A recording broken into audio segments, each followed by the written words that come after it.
Hello and welcome to CrossTalk, where all things are considered. I'm Peter Lavelle. Is the West in terminal decline, or is it experiencing a dramatic and painful civilizational correction? How can a culture and civilization be redeemed if both are founded on the worst of human sins? Is self-loathing the way forward to renewed greatness?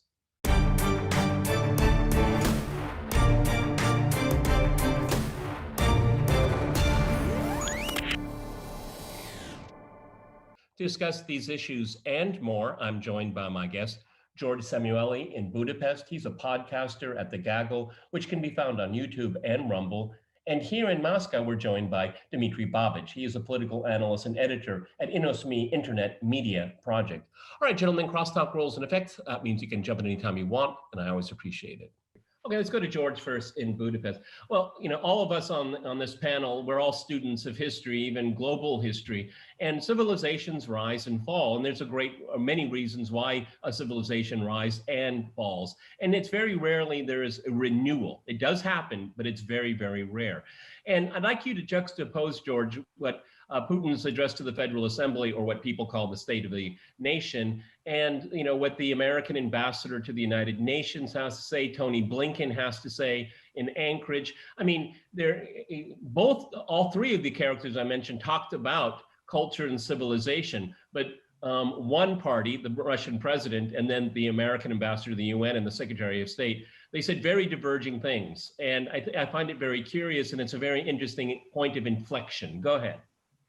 No, that's a very good point, Peter, because civilizations can degenerate into decadence, but be nonetheless very dangerous. What's happening in the United States now is a sort of cultural revolution. Now, this person that you refer to, Linda Thomas Greenfield, who is the representative of the United States at the United Nations, said the other day that white supremacy was interwoven into the founding documents of the United States. In other words, the Constitution, the Federalist Papers, the Bill of Rights, the Declaration of Independence are inextricably bound up with white supremacy, the white supremacy that continues to this day. In other words, America was from the beginning a sinful place and continues to be sinful. Now, you would think that if that's really what you think, then you should put wear sackcloth and ashes and say, we're terribly sorry, we're not going to throw our weight around, we're going to address our own problems, do whatever. No moral standing. We have no moral. Exactly. But instead, this is combines with an extraordinary self-righteousness and an absolute insistence that the rest of the world follows America's democratic model, that somehow America has a responsibility to spread democracy around the world. And so at the same time, Anthony Blinken goes around lecturing countries about all of their shortcomings, as you mentioned in Anchorage. Biden imposes sanctions on Russia, lectures Russia about all of its shortcomings. So this self-righteousness, and at the same time, beating up on themselves at home, is a dangerous combination. And I think it could be quite explosive. And I want to just contrast that with Russia, which, it has accepted that bad things happened under Bolshevism, particularly during the Stalin era, but is sufficiently grounded in historical reality to say, well, yeah, but that doesn't encompass the entirety of Russian history. That was a period. We have to acknowledge the bad things that happened. We also have to, say there were the good aspects of the Bolshevik era, but it is grounded in history, and therefore powers like that are far less dangerous than than the United States, which seems to have no grounding in history. And it's just throwing its weight around in the world, without any real moral basis. Yeah, Dima, George already mentioned it here, is that, it's truly bizarre if you have a country that has so much self-loathing, but at the same time it demands that have the right to export, even using force to export its ideology. I mean, if that isn't one of the most bizarre combinations I've ever come across, I'm kind of left speechless. Go ahead, Dima. Well, I wouldn't say that this is entirely new. I think George used a very good expression, cultural revolution. Let's remember China in the 60s. On the one hand, Mao Zedong said that the Chinese people is just a white sheet of paper on which you can write anything. So there was this tremendous denigration of Chinese history. What is a white sheet of paper? A civilization 4,000 years old is a white sheet of paper? And now we have the same in the United States. Destroy the statues to Columbus, destroy the statues to General Lee. That was all terrible. That was all white privilege. The American people are racist, On the other hand, you remember Mao Zedong was extremely adventurous in his foreign policy. The United States is a paper tiger. The Soviet Union is imperialist, and the Soviet Union is in decline. We're going to put our red banner everywhere, blah, blah, blah. The same story here. Basically, when do you have a totalitarian system? When you deny your own history, when you appoint formerly exploited classes as the new masters, the proletariat used to be dispossessed in Russia. Now it's going to be the leading class. In the United States, homosexuals, racial minorities, they were, mistreated. Now they're going to mistreat the others, right? This is the terrible logic of totalitarianism, and it's not entirely new. So basically, if you ask me, because we started this conversation, is the Western civilization in decline? I would say, when a certain nation or civilization starts to claim that all the others are in decline, it is a very bad sign. Just today, we heard from the British, I guess, foreign secretary or secretary of war, that Russia is a power in decline. We heard it from Obama also, Russian economy is in tatters. Russia is a regional power in decline.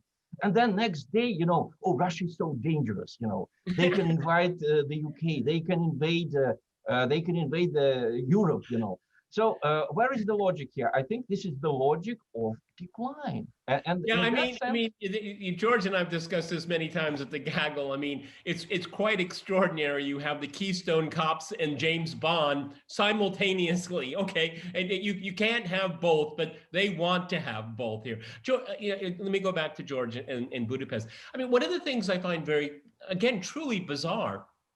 And if you look at the projection of American power around the world, considering the self-loathing because of slavery and Jim Crow and systemic racism, but a great deal of American foreign policy is projected against brown people all over the world. I mean, did they ever make that kind of connection? Go ahead. That's exactly right. So it's exactly as you say. I mean, it's they have elevated the sort of black and brown people. They are the sort of the as Dima mentioned, virtue, the proletariat in whose name the enlightened rulers will rule.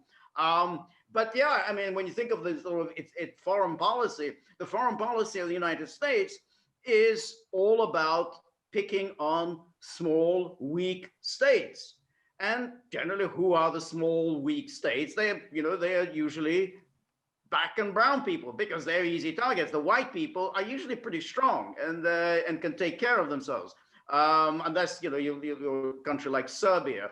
But by and large, it's a little hard to take on the sort of white people. So yeah, all the time it's about picking on these black and brown people. But what is extraordinary here is that this kind of thing, this humanitarian imperialism, it does come around because of this lack of any sense of one's own groundedness in history. If you're armed with a kind of vague universalist ideology, in which you deny your own history, you basically, oh, this is all rubbish. Then of course you can't just go around going in all these insane directions. And then I think there's you have again another analogy is look at the early days of the Bolsheviks. I mean, again, they absolutely despised everything about Russian history, Russian monuments, Russian language, everything. I mean, Russia was absolute rubbish as far as they were concerned. But They proclaim themselves to be the avatar of world revolution. Listen to us. We will lead the masses forward. So it seems to be a kind of fanaticism that is gripping some of the people in the United States now.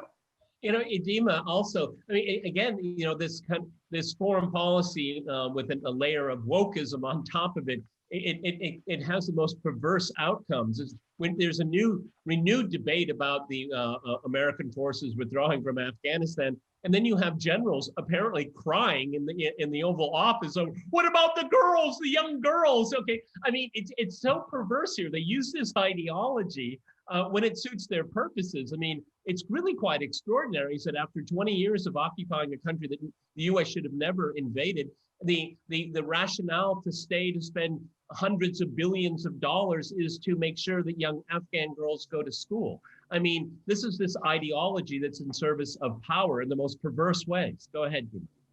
Well, I would say, you're right about Afghanistan, but we in Russia, we didn't understand immediately how bad the consequences of US occupation of Afghanistan can be, because Putin basically supported the American action against Taliban. Did they destroy Al-Qaeda? Okay. Well, yeah, I mean, the Russian side helped we armed and trained the Northern Alliance, which was the only group that continued resisting Taliban and continued controlling certain territories in the north of Afghanistan, from which the US troops started their attack against Taliban. But what did we get in return? In return, we got this story, which Tucker Carlson recently exposed as fake, about Russians putting bounties on the heads of US soldiers in Afghanistan. And this is one of the biggest scandals, because just a few days ago, Joe Biden mentioned this story as the reason, the ground for US sanctions against Russia, and even for their state of national emergency. Russia is so bad and powerful, right? But now Tucker Carlson basically cites the American intelligence sources, not only him, CNN, Jake Tapper. CNN writes, the intelligence community says that they have low to moderate confidence. It's a true story about the bounties. Well, low to moderate confidence means it's a fake. It means it's a lie.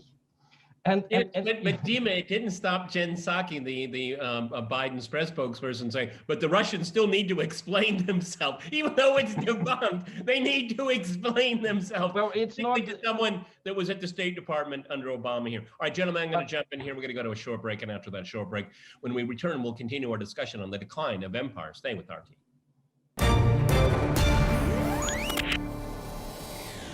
Okay, let's go back to Georgia and Budapest.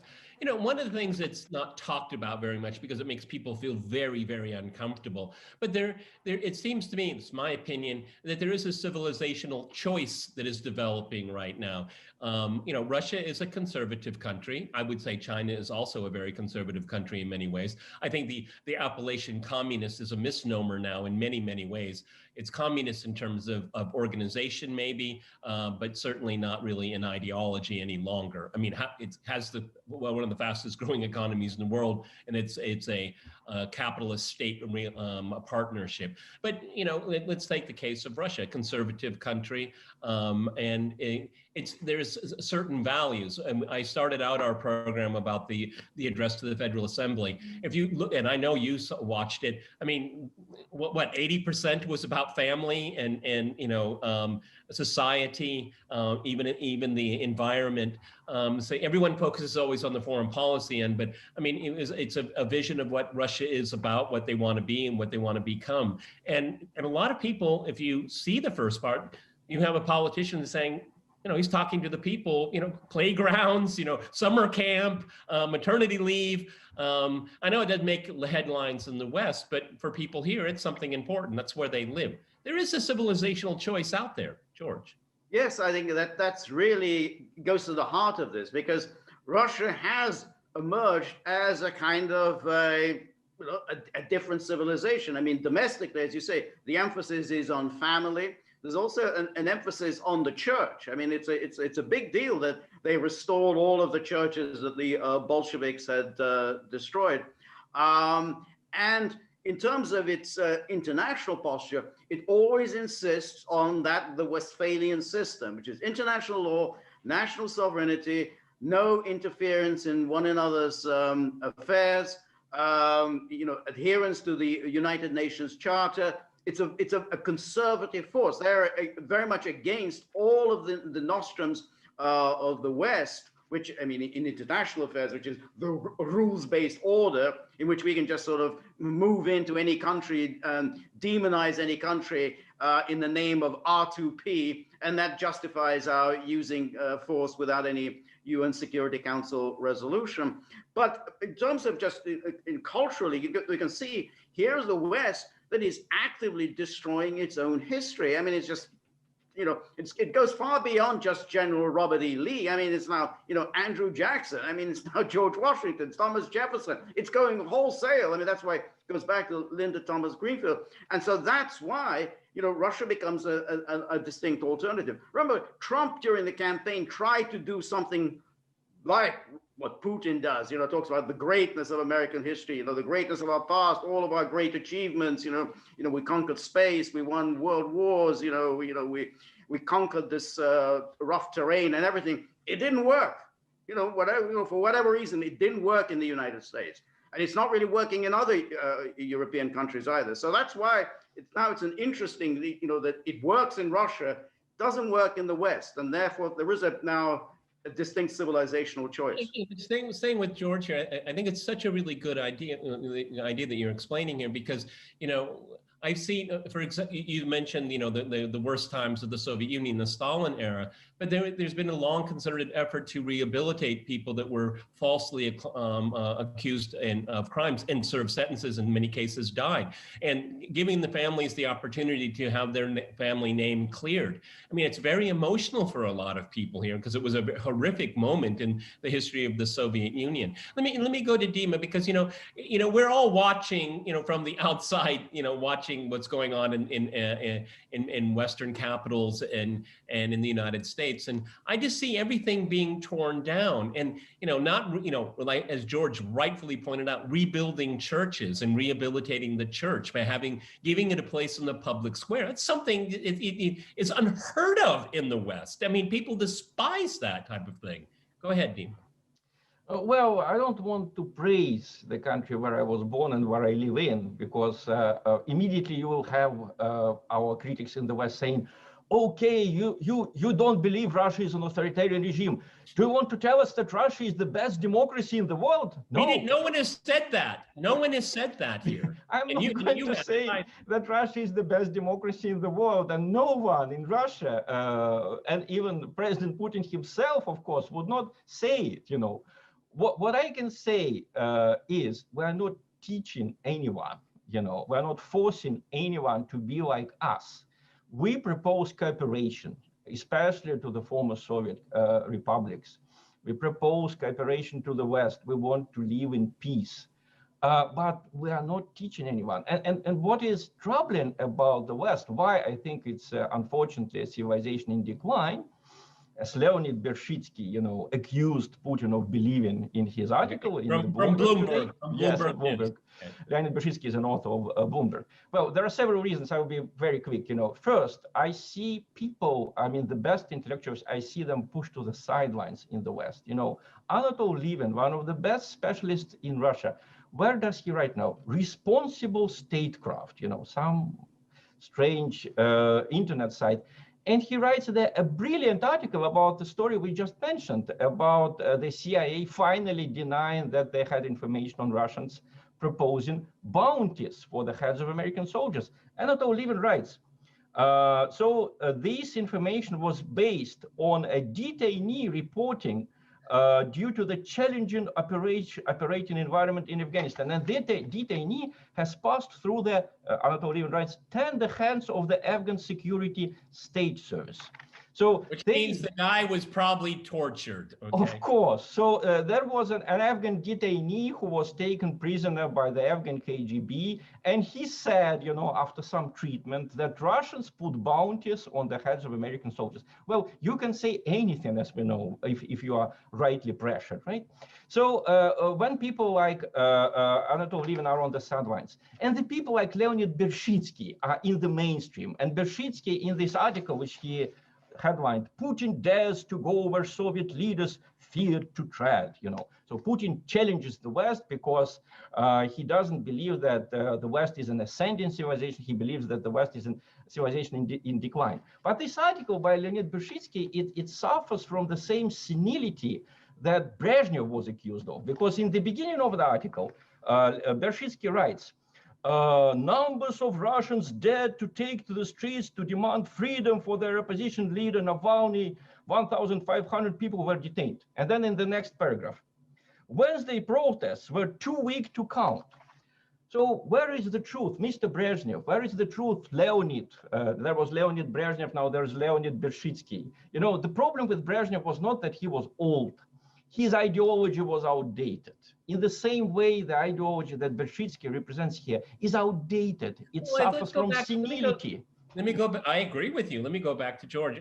Something that Dima mentioned here, and I think is very, very important. One of the problems in this decline that I think, I personally see in the West, is that they have elevated democracy into some kind of sacred act. No, democracy around the world is a procedure. It's not a religion. And this is what the West seems to fail to understand. And plus, what does democracy yield? What kind of results? Does it yield just deadlock and grift?